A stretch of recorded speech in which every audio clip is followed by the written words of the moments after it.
Brock, tell me how you got started in this building project specifically for this home.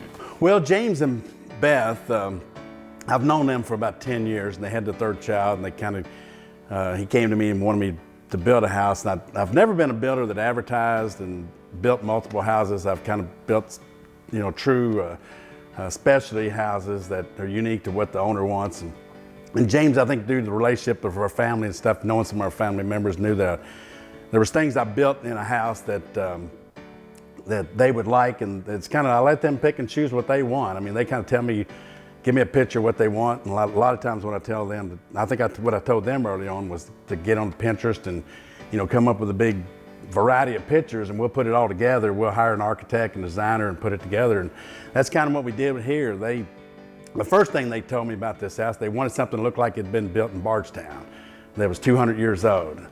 And for me, I kind of had a hard time visualizing that, but when we sat down and saw the pictures that they had from Bardstown, I saw it. And then they said the same thing inside, that it just wasn't, like I said, a cookie cutter type house. It was, every room is unique and every room is special. I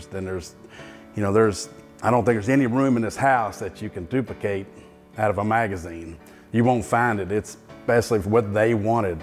And, for me, I think when James and Beth came to me, they knew that I was going to do that for them. I mean, and I told him early on, whatever you want, I'll build it.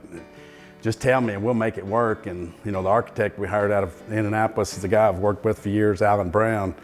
And Alan's got his own, background and kind of theory, but he has the same mentality. It's whatever the customer wants. He's not going to drive his agenda, and I didn't want to drive my agenda. My big agenda I want to drive in any house that I've ever built is just building an energy efficient house, and something that you can be proud of to walk or to drive by, 10 or 15 or 20 years later.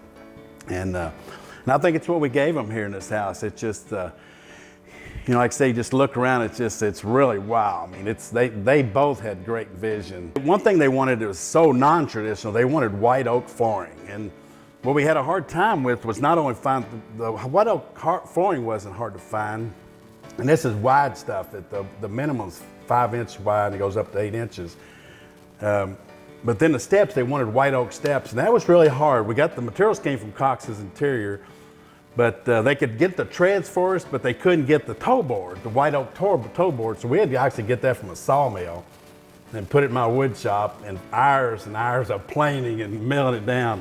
And actually, our hands and sweat are on those toe boards. Now, the mantel has a lot of interesting story behind it. Again, we wanted white oak.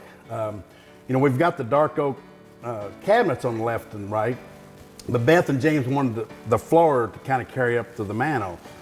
So finding a piece of white oak, solid white oak that size, was a task itself. But again, we went back to the Dickerson sawmill down in Kentucky, central Kentucky. Carl and Mackenzie, McKay, and they found us a white oak log and milled it down for us, and then we brought it here, and it was 9 feet long and 600 pounds. It was huge. And Carl and McKay laughed about it, said, how in the heck are you guys going to get that thing up on the wall? And we cut it down to, I think it's 7 feet long, but it's 12 inches square, it's solid oak, and we figured right now it weighs 500 pounds. Wow, and, it's a magnificent statement piece. Yeah, it is. It's a conversation piece. And when it's done, we haven't sealed it yet, but it'll match that white oak floor and the steps. It's all going to flow together. When you drive up to this house, there's no doubt that this house looks different than any other home being built around in the area.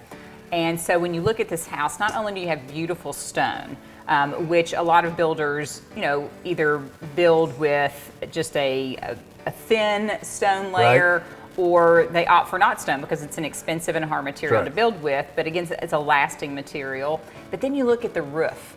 I mean, it's really an extraordinary just picture. So explain a little bit about what was going on in your mind or in James's mind when they were talking about the roof. Well, it goes back to what they wanted from Bardstown. They wanted a house when you come up to it in the neighborhood, it looked like it was 200 years old. If you look at the house and if you were to block the garage with your hand and block the master suite on the right side, the center looks like a 200-year-old log cabin.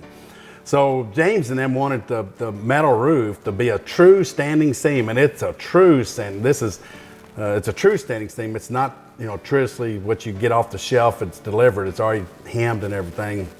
And these guys hemmed it on site. But we picked the color. They picked the color to look the patina of copper that's already been aged, that might be 100, 200 years old. And when you go to Bardstown, I live in Bardstown. That's where I'm from originally. I live here in Goshen, but I'm from Bardstown. There's a few houses around Bardstown that this is what it looks like. I mean, it makes you're going into a 200-year-old home, and the metal roof will last. The warranty on when I saw the warranty come through, I thought, oh my gosh. But when you saw the thickness of it, as it came from American Roofing, the guys are just phenomenal. It took them a lot of labor to do it, but it's a high quality product. I mean, it's really impressive. It is a design detail that is a focal point, certainly, when you drive up. And another thing, not only the metal, and I've heard a couple, you know, initially when we did the metal, a few people in the neighborhood said, oh gosh, can't believe you put green on. But they didn't understand what the view we were looking at, you know, the picture. We had a picture in mind, James and Beth had a picture, and that green, the patina, you know, gives them that look. And the other thing about the shingles on the roof, those shingles up top, that's a 50-year warranty shingle from American Roofing, which is quite unique. Now, the kitchen in this house is phenomenal. And as we all know, no matter what rooms that you build in a house, no matter how grand they are, everyone congregates in the kitchen. Yeah. No matter how small, how large, whatever, they will congregate in a kitchen. Yeah. They will find a way to hang out. This kitchen is one of the most magnificent kitchens I think I've ever seen. And just explain the vaulted ceiling, the cabinets, just the special touches that you put in for the family. Well, you know, again, they wanted a high ceiling, like the ceiling there's 20 foot 6 inches, I think. And Beth, to her culinary background, and James with his business that we know he does a lot of entertaining. He's on the NBA to Louisville committees and stuff. And they told us, hey, we're going to do a lot of entertaining. So with all of this wonderful personal touch that you add into this project, what's your hope for the future for future home builders? You know, it's the biggest investment someone's going to make, and I mean, they need an opportunity to get what they want. I mean, it's not that they're driven my agenda, or you know, some architect's agenda. The architect, we need to build what they want, and that's because they're going to be happy. They're the ones going to be, you know, living there, enjoying it for hopefully 30, 40 years.